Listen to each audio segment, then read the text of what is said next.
பிஸ்மில்லாஹிர் ரஹ்மானிர் ரஹீம். புகழனைத்தும் அல்லாஹ் ஒருவனுக்கே உரித்தாகட்டுமாக.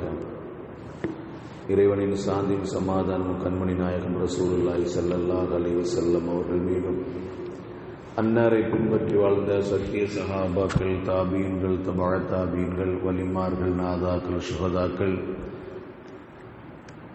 பெருமானார் ஸல்லல்லாஹு அலைஹி வஸல்லம் அவருடைய குடும்பத்தினர்கள் மற்றும் நம் அனைவர்கள் மீதும் என்றென்றும் குன்றாமல் குறையாமல் நின்று நிலவட்டுமாக.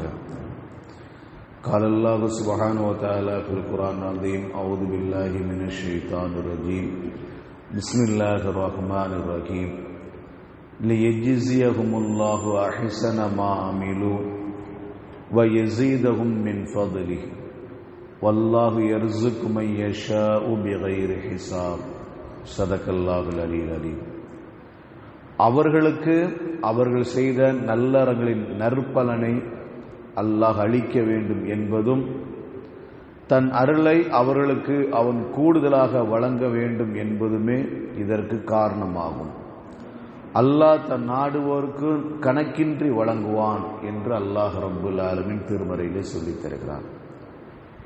இந்த ஆயத்தில் அல்லாஹ் சொல்கிறான், அல்லாஹ் தன்னுடைய அருளை அளிக்க வேண்டும்,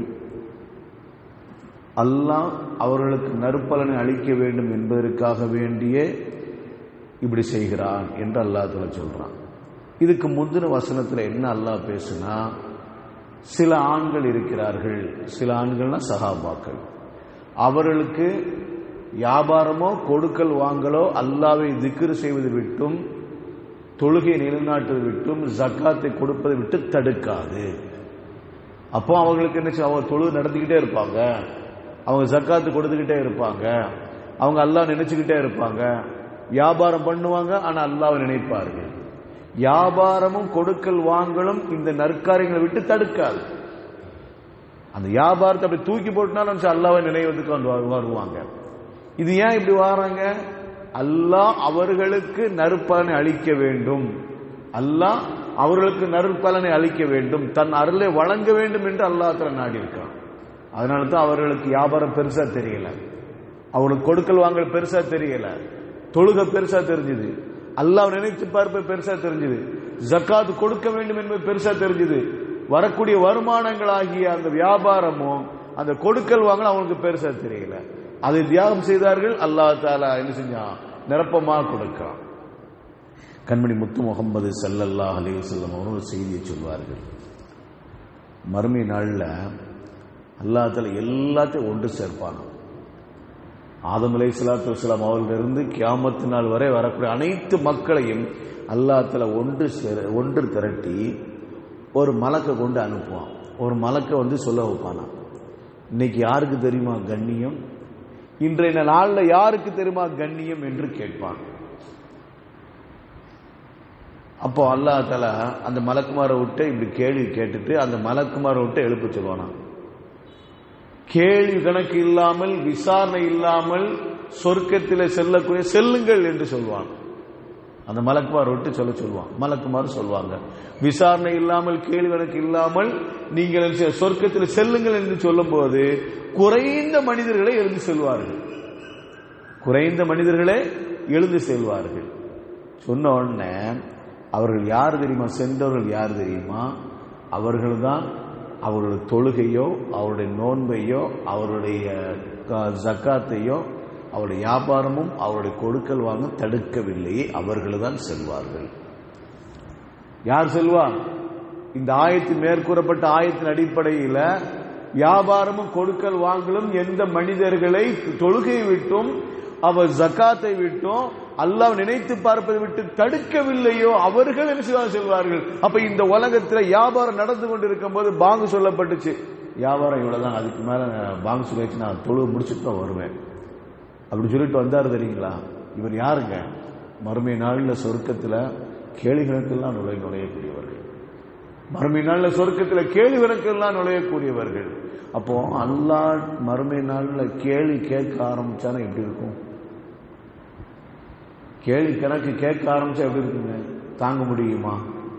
அதனால தான் நம்ம மேன்மக்கள் நமக்கு சொல்லித் தருவார்கள், யா அல்லாஹ் லேசான முறையில் கேள்வி கேட்பாயாக, யா அல்லாஹ் எங்களுக்கு கேள்வி கணக்கு லேசாக்கி தருவார். சொல்லுவோமா இல்லையா? துவா சொல்றோமா இல்லைங்க? மௌத் ஆயிட்டாங்கன்னா உட்காந்து நம்ம என்ன செய்யறாங்க, ஜனாசா முன்னால வச்சு தொலை வச்சுட்டு அப்ப எஸ்ஸிர் ஹிசாபகு அப்படிலாம் துவா ஓதுறோம்ல. அப்ப லேசாக்கி கூட கேள்வி கணக்கு லேசாக்கித்தான். லேசாக்கித்தானே அர்த்தம்? கேள்வி கணக்கு கேட்காதுன்னு அர்த்தம். கேள்வி கணக்கு கேட்காதுன்னு அர்த்தம். லேசா கேட்க ஆரம்பிச்சாலே நம்மளால தாங்க முடியாது, அவ்வளவு கடுமையா இருக்குமா கேள்வி கணக்கு. அதனால தான் யா அல்லாஹ் லேசாக்கித்தா ரப்பே, லேசாக்கித்தா ரப்பேன்னு. அப்ப லேசாக்கித்தா ரப்பே என்று சொன்னால், கேள்வி கணக்கு லேசாக்கித்தா என்று சொன்னால் கேள்வி கணக்கு இல்லாமல் சொர்க்கத்தில் நுழையக்கூடிய நசீபை கூட என்று அர்த்தம். அப்ப இந்த நசீப்ல எப்ப கிடைக்கும்? கேள்வி கணக்கு இல்லாமல் சொர்க்கத்தில் நுழையக்கூடிய நசீப் என்ன எப்ப கிடைக்கும் சொன்னா, இந்த உலகத்துல நம்முடைய வியாபாரம் நம்முடைய தொழுகை தடுக்கக்கூடாது. நம்முடைய வியாபாரம் நம்முடைய தொழுகை தடுக்கக்கூடாது. நம்முடைய வருமானம் நம்முடைய தொழுகையை தடுக்கக்கூடாது. இப்படி இருந்தால் தான் மறுமை நாளில் சொர்க்கம் லேசான முறையில் நமக்கு கிடைக்கும். சொர்க்கத்தில் கேள்விகளுக்கெல்லாம் நுழையலாம். இந்த ஆயத்தில் இறுதியில் அல்லாஹ் தஆலா சொல்லுவான், வல்லாஹு யர்ஸுகு மை யஷாஉ பிகைரி ஹிசாப். அல்லாஹ் தன் நாடியவருக்கு கணக்கின்றி ரிஸ்கை வழங்குகிறான். நம்ம நினைச்சுக்கிட்டு இருக்க நம்முடைய வியாபாரம் தான் நமக்கு ரிஸ்க் தருது. அதை தூக்கி வைங்க, உங்களுக்கு அல்லாஹ் தஆலா ரிஸ்க் தரேன்னு சொல்றான். அந்த வியாபாரத்தை தூக்கி வைங்க, பாங்க சொல்லி வச்சுன்னா வியாபாரத்தை ஒதுக்கி வைங்க, வேற வரக்கூடிய வருமானத்தை கொஞ்சம் ஒதுக்கி வைங்க, நான் ரிஸ்க் தரேன். நீங்க நினைச்சுக்கிட்டு இருக்கிறீங்க அந்த வியாபாரத்துல நமக்கு ரிஸ்க் இருக்குது, அந்த வருமானத்துல நமக்கு ரிஸ்க் இருக்கு. அப்படி இல்ல. வல்லாஹு யர்ஸுகு மை யஷா பிகைரி ஹிசாப். Allah than நாடியவருக்கு risk வழங்குவான். எப்பேற்பட்ட வார்த்தையை பார்த்தீங்களா? நாம வியாபாரம் தான் ரிஸ்க் தருது, தொழில் தான் ரிஸ்க் தருது நாம நினைச்சுக்கிட்டு இருக்கிறோம். அதை தூக்கி போட்டு இங்கவா அல்லாஹ் ரிஸ்க் தாரன், அல்லாஹ் ரிஸ்க் தாரன்னு சொல்றான். ஹஜ்ரத் மூசா அலைஹிஸ்ஸலாத்து வஸ்ஸலாம் வரலாற்று செய்தி ஒன்று சொல்வார்கள். மூசா அலைஹிஸ்ஸலாம் அல்லாஹ்ட்ட உரையாடதுக்காண்டி தன் மனைவி மக்கள் அழைச்சிட்டு நைட்ல போயிட்டு இருப்பாங்க. அப்போ அல்லாஹ் சொல்லுவான், நபியே என்னோட பேசுறதுக்கு தூர்சினா மலைக்கு வா, என்னோட பேசுறதுக்கு தூர்சினா மலைக்கு வா அப்படிங்குவான். யாரெல்லாம் மனைவி மக்கள்லாம் இருக்கிறாங்க, இருட்டு காடு, இருட்டான காடு, இவங்களை விட்டு போட்டு நான் எப்படி வர முடியும், இவங்களை விட்டு போட்டு எப்படி வர முடியும் அப்படின்னு. அப்படியா, உனக்கு கண்ணுக்கு முன்னால, ஏன்னா அவங்க ஒரு கைத்தறி வச்சிருக்கிறாங்க, அந்த கைத்தறி பிரகாசிக்கும், அந்த கைத்தறி விளக்காக மாறும். அப்போ அவங்க இருட்டு தான், உங்க முன்னால ஒரு பாறை இருக்கா, ஒரு சின்ன கல் இருக்கான்னு கேட்டாங்க. அல்லாஹ் கேட்டான், இருக்கு, அதை எடு அடினா. அல்லாஹ் எடுத்தாங்க. நபீனா மூசா அலைஹிஸ்ஸலாம் எடுத்தாங்க. எடுத்துட்டு அல்லாஹ் சொன்னான், கைத்தடி இருக்குல்ல, அதால அந்த கல் அடிங்க அடினா. அடிச்சாங்க, ரெண்டா பிளந்துச்சு. இவ்வளவு பெரிய கல் பாதியாச்சு. அதை அடினா. அப்ப இவ்வளவு பெரிய கல் அதை அடிச்ச உடனே அது பாதி அப்புறம் சின்ன கல்லா மாறுச்சு. அதையும் அடினா. அல்லாஹ் அடிச்சாங்க, அது ரெண்டா போச்சு. கடைசியில ஒரு சின்ன கல் மாதிரி ஆயிடுச்சு. அது அடின்னு அல்லாஹ் தஆலா சொன்னான். அதை அடிச்ச உடனே அதுக்குள்ள இருந்து ஒரு புழு, அதுக்குள்ள ஒரு புழு வாயில இறைய கவ்விக்கிட்டு வருது, வாயில இறைய கவ்விக்கிட்டு வருது. அப்போ அந்த புழு சொல்லுச்சு, ஒரு தஸ்பீஹ் ஓதுச்சு, சுபஹான மையராணி வயஸ்மா கலாமி வயரிஃபு மகானி வயதுகுர்னி வலா இன்சானி. சுபஹான மன், அந்த ஒருவனை நான் புகழ்கிறேன். இது அந்த வாயில கவ்வி கொண்டு வந்த அந்த புழு தஸ்பீஹ் செய்யறதை ஹஜ்ரத் மூசா அலைஹிஸ்ஸலாத்து வஸ்ஸலாம் அவர் சொல்கிறார்கள், சுபஹான மன், ஒருவனை நான் புகழ்கிறேன், யரானி, என்னை பார்த்து கொண்டிருக்கிறானே அந்த ஒருவனை நான் புகழ்கிறேன், வயஸ்மா கலாமி, என்னுடைய பேச்சை கேட்கிறானே அந்த ஒருவனை நான் புகழ்கிறேன், வயரிஃபு மகானி, என்னுடைய இருப்பிடத்தை அறிகிறானே, நான் எங்க தங்கியிருக்கேன். கல்லுக்குள்ளார தங்கி இருக்க அந்த புழு அது சொல்லுது, வயரிஃபு மக்கானி, என்னுடைய இருப்பிடத்தை அறிகிறானே அந்த அல்லாஹ்வை நான் புகழ்கிறேன், வயதுகுர்னி, என்னை நினைத்துக் கொண்டிருக்கிறானே, வலா இன்சானி, என்னை மறக்காமல் என்னை நினைத்துக் கொண்டிருக்கிறானே அந்த அல்லாஹ்வை நான் புகழ்கிறேன் என்று அந்த புழு தஸ்பீஹ் ஓதிக்கொண்டே வெளியே வருகிறது.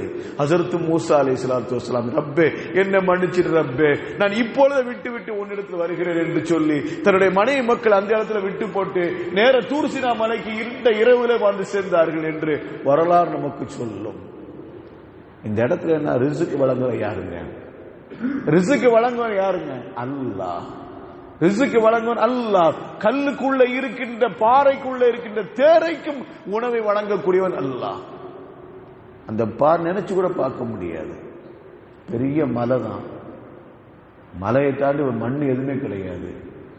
ஆனா அந்த பாறையிலிருந்து ஒரு மரம் வரும் தெரியுங்களா? எத்தனை மரம் முளைச்சு நிக்கி காட்டுல பார்த்திருப்போமா இல்லைங்களா? யாருங்க தண்ணி ஊத்துறா அதுக்கு? அது விதை போட்டது யாரு? யாரு தண்ணி ஊத்துறா? பாறையில போய் யாரு விதையை போடுவான்?